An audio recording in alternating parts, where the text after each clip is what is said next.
ancient scroll, probably longer than all the history books combined. I've decided that I'm breaking this up into two parts. The first part is going to be here on the public channel. And part 2 of this Q&A with the more personal questions, lifestyle questions, part 2 will be exclusively available on my Patreon.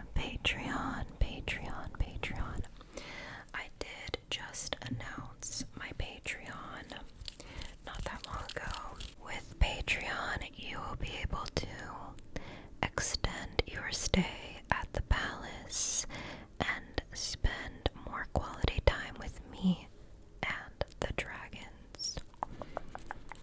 By becoming a moonlight dragon on Patreon, you will automatically gain access to a place to dream, a world for relaxation and restoration, where fantasy and reality exist in harmony. I want to make sure to remember all the perks, and so I am going to read them to you. What will you find within this hidden realm? Well, the palace doors will open early for you. That means that members see videos before anyone else. Now, also, this perk goes beyond just seeing the video first.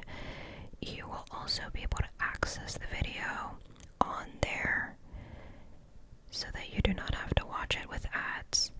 You'll be able to essentially watch every single one of my videos that I post on my channel, Patreon exclusives, and YouTube members videos as well, and you will get them 100% ad-free. Yes, 100% ad-free, which I think is spectacular. I love watching things without ads, so you'll get to discover secret treasures, extra videos created just for Patreon. You will access all bonus videos shared with YouTube members. That means that all of the videos that I have uploaded to the YouTube members, you will also have automatic access to on Patreon. I've also posted them on there, so you will be able to watch them. You will also get more personal posts and videos, including whispered rambles, behind the scenes moments, nature clips, and experimental pieces. Patreon right now has a single tier. Patreon right now only has a single tier. I don't know if I will upgrade that. I'm pretty sure in the future, when I figure out what else I can offer for a higher tier, I will create one, but for now there is only one, and it is the Moonlight Dragons tier for $5 a month. This is not my first time attempting to film this. I am pretty frustrated with my environment, as this area that I'm living in is extremely unpredictable, which means that people make noises that cannot be edited out, or there's no way to not compromise the video completely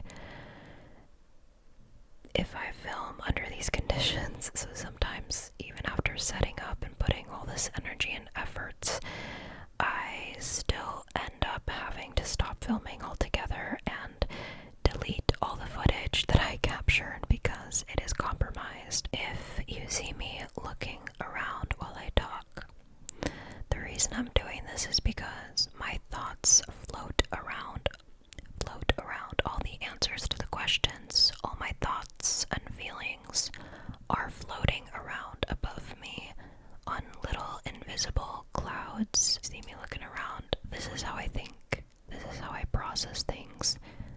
This is how I come to conclusions. What prompted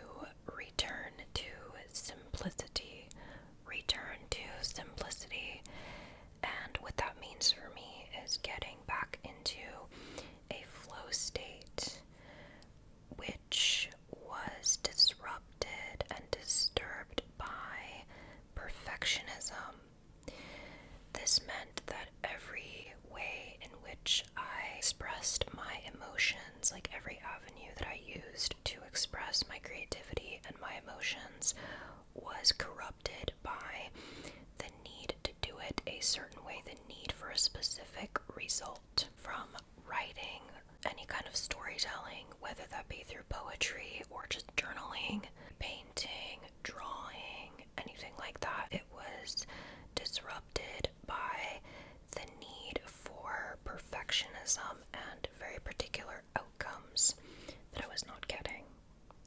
Every time I created, needed to discover a new way to essentially express this creative energy that I had stored up.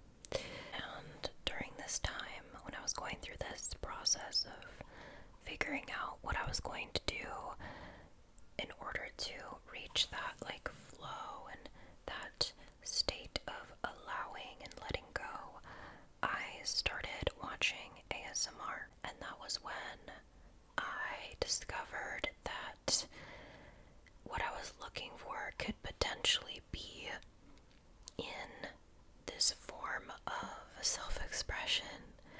I was watching ASMR artists and how they just were in a state of calm and relaxation, how their focus seemed to be on having fun and just experimenting.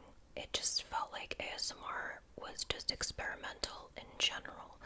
It didn't stop being experimental because somebody was a professional. There was something for everyone because of that experimental aspect of it, and also because of how personality based I feel ASMR is. I definitely feel like ASMR is personality based. So watching people just talking about the world around them, or some people that don't talk at all and they just do triggers, and it was just, there was so much variety, and I felt like I could add on to it, like I could add on my own twist to it. However, I stopped watching ASMR, decided that I wasn't going to keep watching any more ASMR videos until I created and posted my very first one, trying ASMR. Now, I knew that when I filmed it, I was going to post it. I knew that I was going to post it because nobody's criticism, nobody's critiques were going to get to me, because I didn't have a desire to succeed as an ASMR artist. I didn't have this particular outcome in mind. I knew that I was always going to be on this platform on YouTube. I knew that I was always going to create art, and I knew that filming and editing and expressing myself through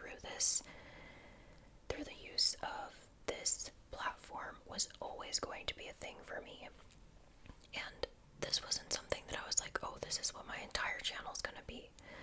I was just like, I'll do this and see how it goes, and I wasn't really thinking about it. I was just thinking about, this could be a good way for me to get back into that creative mindset, that mindset of like, I don't care, I just want to do, I just want to do, I just want to take up space, I just want to coexist with other people who also enjoy something similar to me. And that opened up this entire portal to this whole new world of desires, dreams, and possibilities. I was not expecting to create an entire channel focused on ASMR. I told myself, if I enjoy this, I will keep doing it, and this is where we're at now. 3 years, I believe, I've been doing this. Yeah, I think it's about to be 4 years.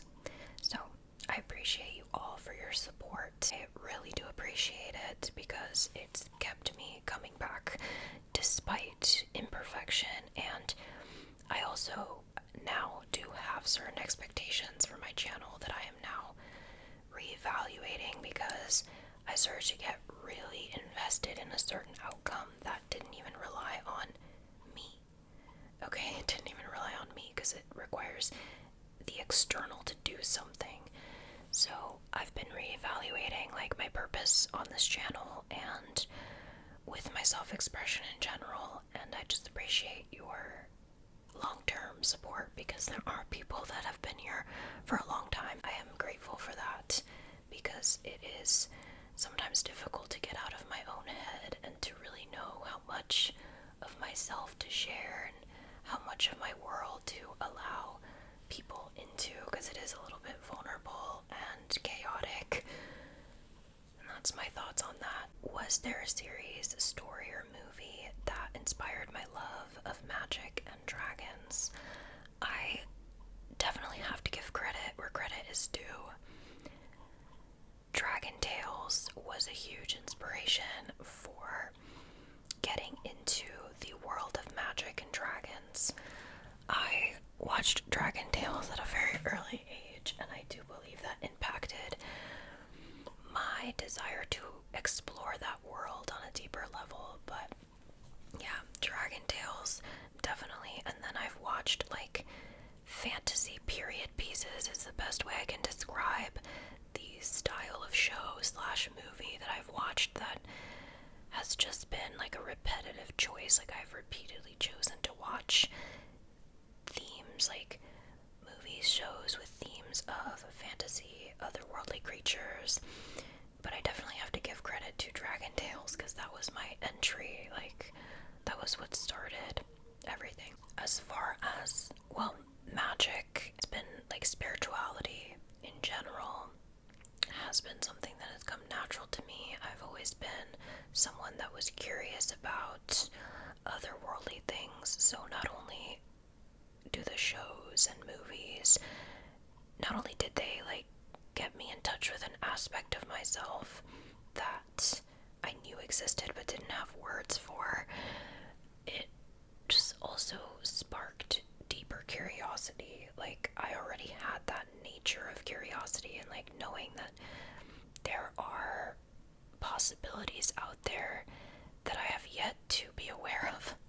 This is really interesting to describe out loud, but the point is, I've always known there's more out there to know about and to discover and to explore. Thank God I can edit these videos, because I cannot even tell you what I just said. I cannot even tell you what my words meant. So be grateful this is not a live, because you would probably be just as confused as me. Actually, sitting still and talking is one of the most difficult things for me. I typically pace while I talk. I don't sit still while I talk. So this is new for me. Who's your favorite ASM artist? I do have a few favorites, and I have people that aren't necessarily ASMR, but that I consider relaxing and that do put me in that sleepy, dreamy state. But my face itches because it is the winter time here, and the heaters are causing me to have breakouts, something that I have never struggled with in my life, but suddenly being here in the winter has just messed with my skin. If you see me like kind of touching my face, it has been just obnoxious. If you see that, yeah, I'm struggling a little bit, but I have a few favorite ASM artists, and I can tell you I watch ASMR Jade constantly. I think her style of ASMR, with the combination of the camera quality and the microphone settings, is what keeps me coming back. I also do really like her personality, and she's just somebody relatable, someone that you just genuinely feel like you're in someone's house at a sleepover. Like, I really enjoy her content. I also watch Witches Woods, and that's another one of my favorite ASM artists. I also watch the channel It's M's ASMR. It's M's ASMR. I absolutely adore her content. She is a fairy, and her content is on the lo-fi side of things, which is interesting because I typically don't watch lo-fi. I typically watch people with Blue Yetis and like not really hi-fi ASMR either. It's kind of in between. Like Jade ASMR Jade is like the perfect example of the quality, camera quality, like style that I watch. For some reason, I find myself drawn to It's M's ASMR, and yeah, I'm really drawn to her channel, her energy, the way that she looks as well, the way she expresses herself through her makeup and clothing is just delightful, and I highly recommend her channel. I also watch a channel called All the Feral Fawns. All the Feral Fawns. Her videos are not ASMR, however, it does feel relaxing to watch her content, and I do watch it whenever I'm in a stressful state of mind, when I'm overthinking, overanalyzing things, overwhelmed, overstimulated. Yeah, basically all of that. I will watch all the feral fawns. Actually, I'll watch all of these content creators. Sherpin ASMR does not post often, which is kind of upsetting because I really enjoy his content, but that is a really good content creator and channel. I think I enjoy all his videos, to be honest. I think I'm not caught up on the latest one. It was 2 months ago, and I watch a ton of YouTube. Like, I'm one of the most loyal subscribers you will ever meet. Once I subscribe to you, it's gonna take a lot to get me off of your channel. Like, I am so loyal to the people that I subscribe to. I also watch ASMR X Babe as well. She's more focused on whispered rambles. I do love a good whispered ramble channel. Grace V. She is one of the most relaxing people, energetically speaking. Energetically, she gives off a very comforting energy. Like, she just genuinely, just by being there, she could do anything, she could say anything, and I'm like, time to rest. There's also Dreamscape ASMR, which her videos are for the imagination. They truly are for people who want to go into a different world. The worlds she creates are just magnificent, breathtaking. I absolutely adore her channel.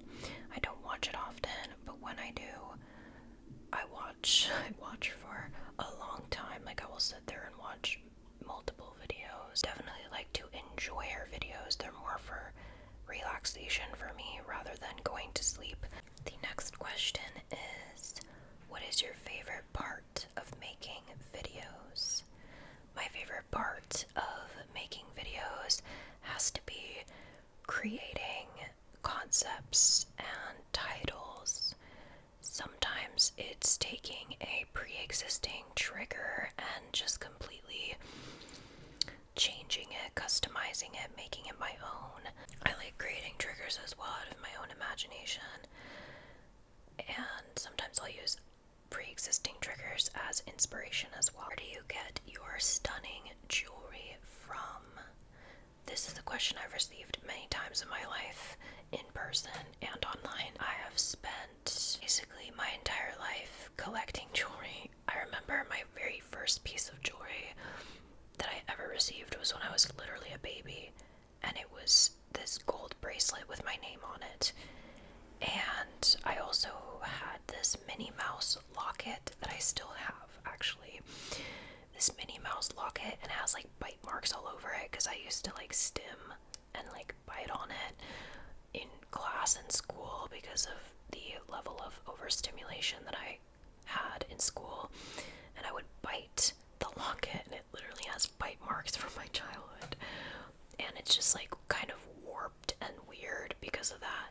But it's this Minnie Mouse locket. I've been collecting, and I've created jewelry as well, but I've been collecting jewelry since I was literally a child. So for me, my jewelry comes from many sources. Some are gifts, some are things that were passed on to me, some are things that I bought for milestones or because I really liked it. I have bought things mostly secondhand, vintage, sometimes from thrift stores when they have sterling silver at thrift stores. I have gotten things off of eBay, Etsy. I have gotten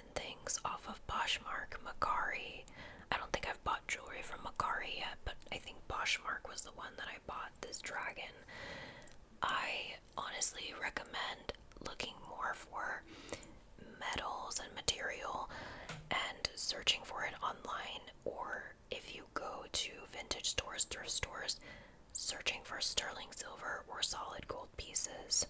I also have a couple of like solid brass, but I typically lean toward sterling silver jewelry, or if I am planning on investing large amounts of money, I will go for the solid gold, but it is a process and it takes a lot of patience because you're curating and customizing your specific jewelry and your specific style, which means it's going to take a while. And I know that's not what people want to hear because things are typically so instantaneous now, but things that are worth it do take time, and jewelry is one of those things that I recommend taking a lot of time and putting a lot of money aside for, rather than just buying, pieces that are just going to break or wear off, like metals that are just going to turn your fingers green, which sometimes people are allergic to sterling silver. Take your time, and I would look online and I would look specifically for sterling silver. There are places that have very good prices, and also be thorough about like the reviews. I always set it for like the lowest possible, most negative review first, and then I determine if I want to risk buying from that person. And honestly, I typically don't buy from people whose reviews who have like a horrendous review. Like if they have like even one person saying they were scams, no like clarification, a lot of people have problems with them. Like I just won't even bother because I'm not interested in like going through a refund process. Like that's just too much. I would just recommend looking there. And then Macy's, you would be surprised, like department stores have some pretty good deals. Macy's, places like, what is another one? What is that other one? TJ Maxx? No, just TJ Maxx sometimes has jewelry, but it just depends on where you live as well. What is your favorite season? At the moment, I don't have a favorite season at the moment. I, however, do enjoy the earlier summer days, like as in when spring is transitioning into summer. So that sweet spot, like the in-between of spring and summer. I'm like going through my head because I grew up without seasons.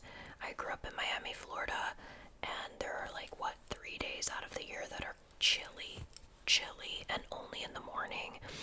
So I recently had the opportunity to experience all 4 seasons, which has been divine. However, winter's a little too brutal for me where I'm living currently. I want to live somewhere where winters aren't as bad and summers are also not suffocating.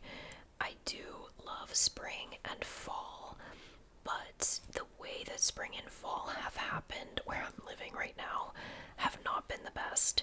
To be honest, they have not lasted long enough, so for now, I'm going to have to just say the in-between time between spring and summer, when spring is about to transition into summer, that's my favorite.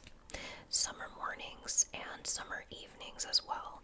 Afternoons, don't even talk about afternoons with me any time of the year. I don't like the afternoon. Yes, I have something against the afternoon. It's loud, overstimulating, and typically the weather is like the worst. Like if it's summer, it's hot. It's like the hottest point of the day. Winter has been brutal. It has literally like messed up my skin. I have never had this level of breakouts and pain on my face in my life before this. If you're hearing something weird in the background, it is because my cat insists on cleaning himself while I'm filming, and you can just hear his mouth sounds, and I'm gonna have to stop him because he needs to do it somewhere else. we already have the neighbors yelling and screaming and fighting or whatever they're doing as usual. Like, we don't need, he's singing again. Happy New Year, Happy New Year, Happy New Year, everybody.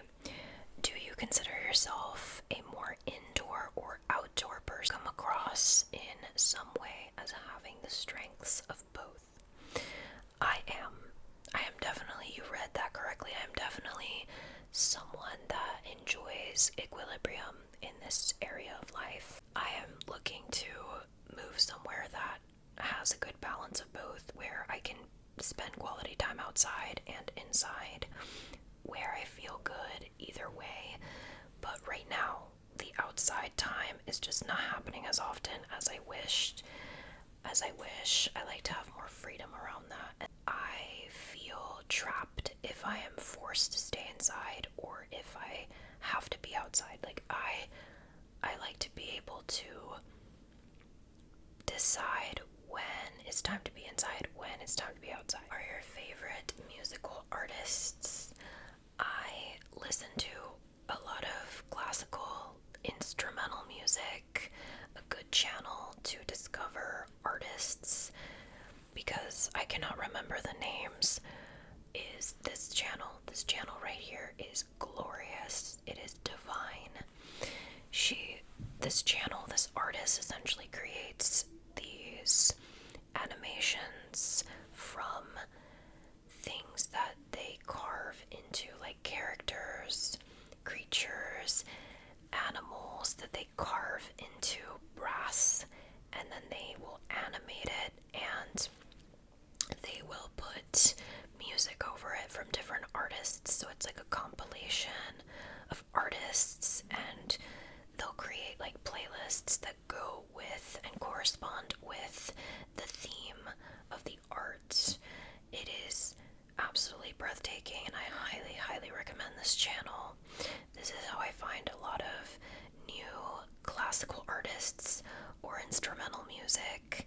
It's intriguing. Like, this artist's approach to their self-expression is intriguing to me, and I like listening to this music in the background of conversations. I like putting this music on when I'm meditating, when I'm about to go to sleep.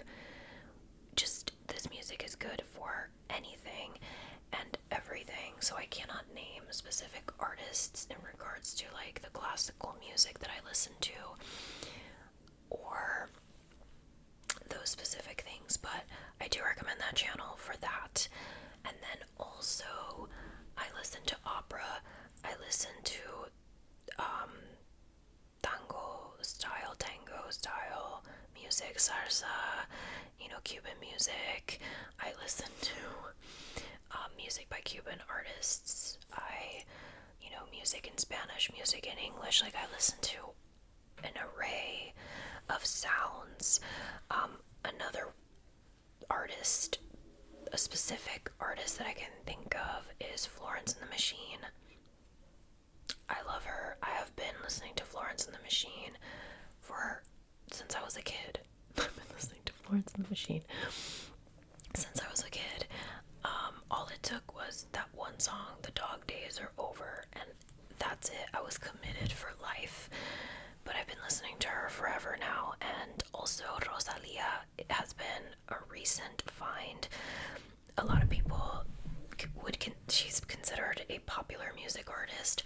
However, I don't typically listen to music with actual singers in it. I listen to music like that is instrumental for the most part, or operas, like random performances, like orchestras, but I don't listen to a lot of specific artists at the moment. But Rosalia's new album, I've recently discovered her because of the new music she put out, and I have to say that she's definitely, like, that new music is definitely one of my favorites, like the new music she put out. I didn't really listen to her other stuff. I recently started to get into it, but I would recommend her as well. I have other artists that I would recommend, but when I was younger, I listened to Pierce the Veil and Bring Me the Horizon. I also used to listen to a lot of, like, Never Shout Never. Do you remember that? Christopher Drew. used to listen to, who else? I have so many artists that I used to listen to in the past, but I also listen to that style of music. Occasionally I'll revisit it. Just Pierce the Veil still puts out new music, so occasionally I will revisit their music.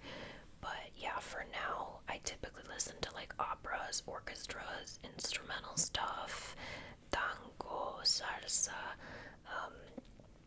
It's typically what I lean toward. But yeah, so that's personally my music taste, just so you can get an idea. Even though I can only name like 2 specific artists and people that I used to listen to, but dream place to live or travel. I want to go somewhere that there's a lot of like artists and creatives. I want to live somewhere that is warmer, like I have access to the sun constantly. I want to live somewhere that I can have both access to the city but can escape to the mountains, the ocean. I want to live somewhere that I feel spiritually connected to the place. I feel drawn to the energy. I want to live somewhere that I feel free to be myself, and like I want to go somewhere where people don't know me. Even though I don't know a lot of people where I'm currently at, I want to go somewhere completely different than I've been before. I think like the happiest I've been in regards to a place of living was the West Coast. I lived in Oregon for about a year or so, maybe a little less than a year, like I almost made a full year there, and I was in love with the nature. However, I do want to live somewhere that has more sun, less rain. Definitely felt like the trees on that side of the country held secrets that they would never tell, and I just felt like almost like the trees are actively watching and listening and taking in information. Like everything feels so alive over there, and I want to live somewhere that feels like that, like alive and whimsical. So I do want to live somewhere with more sunshine though, and even though I loved Oregon, it just wasn't, I just don't think it was for me, but I did enjoy my time there, for the most part, you know. But yeah, I definitely want to move somewhere that is warmer. I don't mean gonna melt my skin off. I would not live in Florida again, that's for sure, because that's where I grew up. Miami, Florida, I grew up, and I do not want to go back. But I do want to live somewhere warmer. And I'm also like thinking of the United States, because that's where I'm from. That's where I was born. That's where I've always lived. So I am limiting myself just a little bit. That's why I didn't want to mention places by name.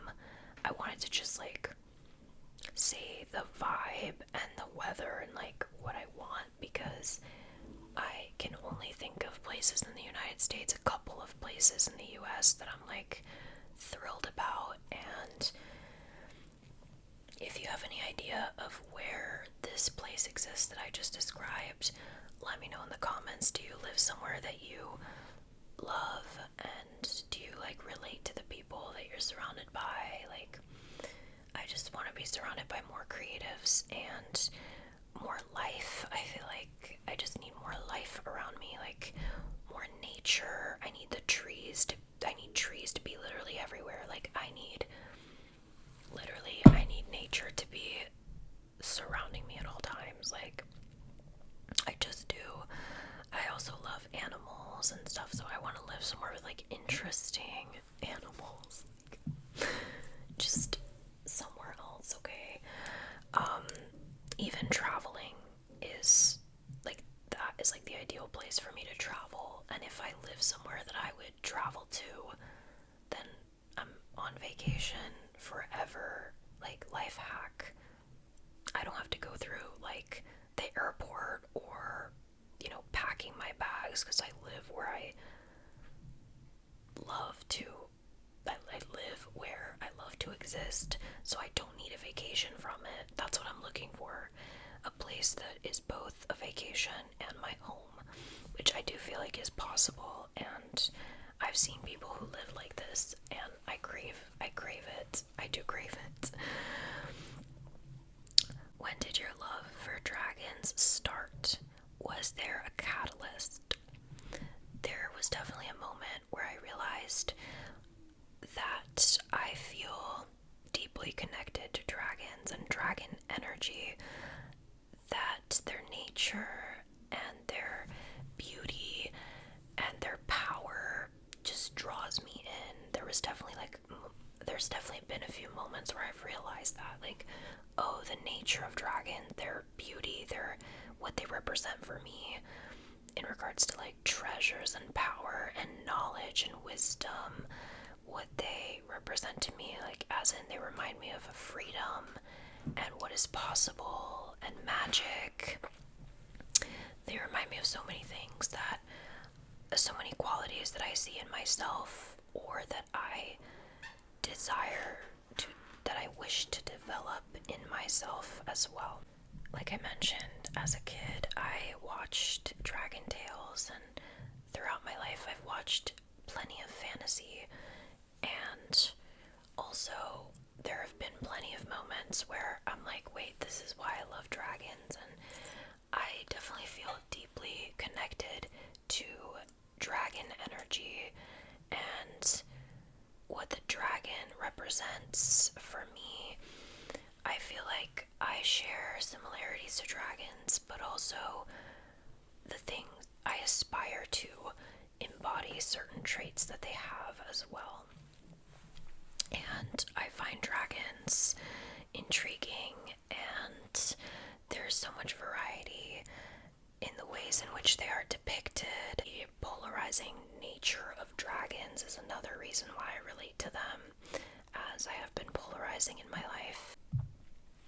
And there's another question here about dragons as well. Honestly, my collection consists of all sorts of dragons. I have a dragon, well, the one I have right here is like that scary, like intimidating, powerful type. And then I also have one that has like 5 heads and red eyes, and like they're all like, you know, breathing fire. I have some of my collection that are at like a tiny baby dragon. I have all sorts, and my collection continues to expand because of how much variety I have in my taste in regards to dragon images and the way they're depicted. Because I like such a variety, I can collect, I find things from my collection more often. Though I do collect with intention, I still tend to find a lot because I love so much.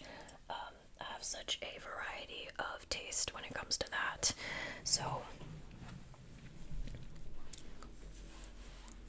on my channel, in regards to me, we're talking all types. Like, I just love dragons in general. Somebody is asking about my lip combo. In that video, my lip combo was my usual. It's an e.l.f. lip liner. I'll put it on the screen. And then a Maybelline liquid lipstick in self-starter. And then a random lip gloss, but I would apply it after the lipstick dries. And I use a brush to apply the liquid lipstick because it is extremely thick and takes a long time to dry if you just use the applicator. It's just too much, too sticky. Today, just in case you're curious, today I am wearing also Maybelline liquid lipsticks. I am wearing the shade 50 as a lip liner, and I used a brush to apply it so that it's precise, but I used the darker shade 50 all around my lip, and I blended it out, like blended it toward the center of my lip. And then I used 340, the lighter red, on the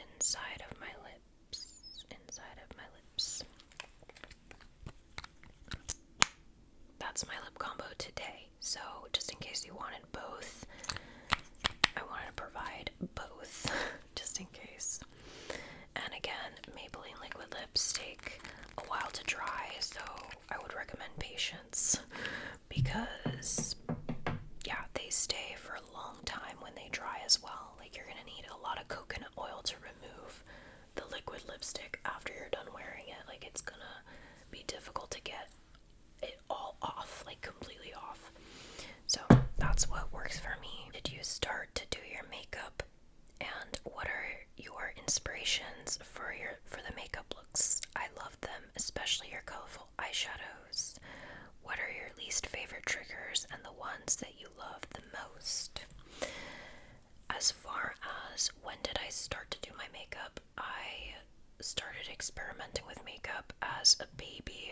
Like when I was a kid playing dress up, I would ask the adults to put eyeliner and lipstick on me. I will literally provide a picture right now. You can see what I'm talking about. As young as that age, I have been experimenting, but during that time I didn't wear makeup all the time or even often. It was just like for pictures and like dressing up and playing around. When I really started to do my makeup was in middle school. 8th grade, I really started to get into it, and I was mainly focused on eyeliner and darker shades of red lipstick or black lipstick sometimes. And sometimes I would have my lips just be pale, and all that I would have on was eyeliner, just black eyeliner. Like, I would do wings that would reach my temples, and I'm not even joking, I'm not exaggerating, it's not hyperbole. Like, my eyeliner would reach here, and that was all. Like, no mascara, nothing, just eyeliner up to the temple, and occasionally a red lipstick, but for the most part pale lips, no eyebrow, nothing, just eyeliner up to here, and in my waterline sometimes. Like, that was the look. And then my inspirations are definitely, especially for the colorful looks that you're talking about, are nature. I also just like, anytime I see somebody wearing a makeup look that I like, I try it on, and I kind of, my facial features are mainly my inspiration, because I will take a look that I found online and change it completely because it doesn't go with my eye shape or my face shape, because it looks awkward on me. I will have to change the approach. Like, I will have to change how I do it. So my features are a really big indicator as to how I'm gonna do the makeup. But yes, I definitely use nature and the external world, people that I see in person. If I like a color of clothing they're wearing, sometimes like shirts and or someone's pants or someone's shoes will have a color combination that I find beautiful, and I will literally copy that on my eye. Like, literally the world around me is my inspiration. I also love ethereal, magical makeup looks that people do, like fairy looks, and just fantasy looks in general inspire me. Sometimes I like to create more wearable for me looks for like a daily basis that are from like really theatrical looks. I also take inspiration from like fantasy shows and movies, but mostly I just like look around a lot, and that's how I get my inspiration. I don't really do colorful eye looks anymore. I'm not closed off to it, but I do feel like that was a different phase of my life. But like, I would be open to doing it if I get the urge, but colorful ones are mainly inspired by the world around me, and I edit and adapt the looks to fit my features in particular. And what are your least favorite triggers? Let me think about it, because for me, ASMR is heavily dependent on the actual artist and the creator, more so than like the ASMR itself. I don't know, are you like this as well, or do you like specific triggers and it doesn't matter who's doing it? You have to only listen to that. But I personally just rely on ASMR artists being my favorite rather than the triggers, because typically I'm open to almost any trigger if it comes from an ASMR artist that I enjoy watching. But when I think about my least favorite triggers, I have to admit that I am not a fan of the anticipatory triggers as much, depending on how they're done. Like, extremely slow. Like, I can't relax to that. Like, I can't, like,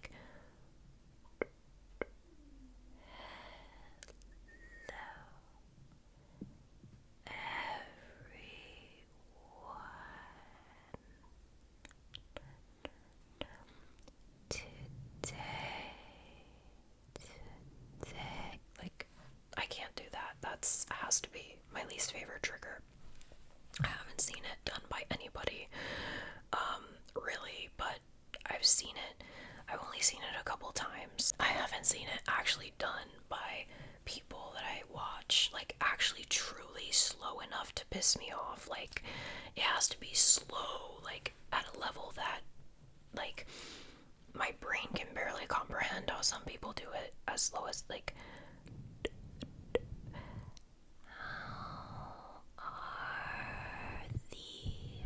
how are the, I haven't seen it done like that really that often. I also, I'm not a fan of, it's very particular people that I can watch eating a piece of candy or chewing gum. Like, it's very particular people, not necessarily a least favorite, but it's like a very specific person has to be doing it for me to, like, accept it, you know? I also don't like ASMR where it is like really high quality and there's no talking and there's not like a personality behind it. It's just like hands or something. Like, I don't like that type of ASMR. And then the ones that I love the most are whispered rambles, or when somebody talks the entire time. Like, I don't want you to be quiet. I want you to keep talking. I need you to keep talking. I like talkative, very involved ASMR artists. Very involved with my sleep and rest, I guess. Like, I like to hear about people's lives. I like to hear about the most, like, random and mundane events. Like, I like to hear about your morning routine and the details of your morning routine, and like how you saw a duck and they were cute. Like, literally spectacular. I also like to listen to people talking about like deeper topics and their feelings too. I like stories, I like all that. So whispering has to be my favorite, one of my favorite triggers. And I also like like sponge sounds. Jade ASMR also does squishies on her channel, which I love. And then having long nails is another one. I also like there to be a theme. Like, I like people's like personalities to show through like their makeup and clothing, and like I like them to be wearing a lot of jewelry. I like the sounds of the jewelry. I like the look of somebody just being authentically themselves, and like, just, you can tell it's like their room and they're living their life in there. Like, I really like that. I'm not necessarily a fan of very polished ASMR, so I like things to be more laid back. Basically the opposite of who I am as a person. I need people that are relaxing in my life to add contrast, because I need that contrast. So, next question is favorite animal. Other than foxes and snakes, I recently discovered this gorgeous, spectacular, otherworldly, but of this earth, okay? Like, it just looks otherworldly, bird, okay? And this bird is called the great-eared nightjar. Great-eared nightjar. And my favorite animal is also a cat. He's reminding me that I need to say that, or else. That's what he's communicating. I do love cats as well, but if, like, in regards to like animals that I don't have as pets, I have to say foxes, snakes, and great-eared nightjar. And I'm gonna show you what it is, okay? I mean, it's the cutest thing you're ever going to lay your eyes on, okay? This bird is so interesting because it looks like a dragon, and then it has this ghostly sound. It makes this ghostly sound. You gotta look it up for yourself. The way that it sings, speaks, it's very ghostly and haunting. They are nocturnal animals,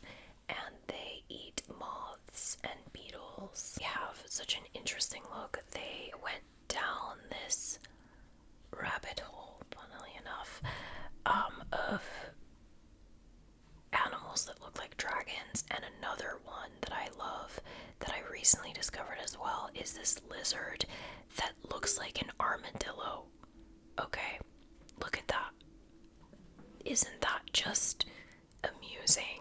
I have never seen something like that before. That was intriguing. I love lizards in general, but that definitely has to be one of my favorites now. And of course, cats. Do you have any hobbies? If so, what are they? Like I stated before, like earlier in the video, maybe I didn't say this specifically, but I said something similar. I over-identify with my hobbies. Like, my hobbies aren't something that I do for fun or on the side. I basically construct my life around how I can create again and how I can express my emotions, my thoughts, how I can communicate with the world around me, and I use creativity for that, which people would typically categorize those things like writing and storytelling, drawing, painting, filming, things like that are hobbies. They're things you do after your responsibilities, but I do feel as though my purpose is to create and that it is my responsibility to do something creative every moment that I can. And I've basically created a life around embracing the whimsical, listening when the whimsical whispers. So for me, hobbies are my purpose. They are like what people typically consider hobbies. They are things I consider like my personality. So I do tell stories either by writing or I will verbally tell stories.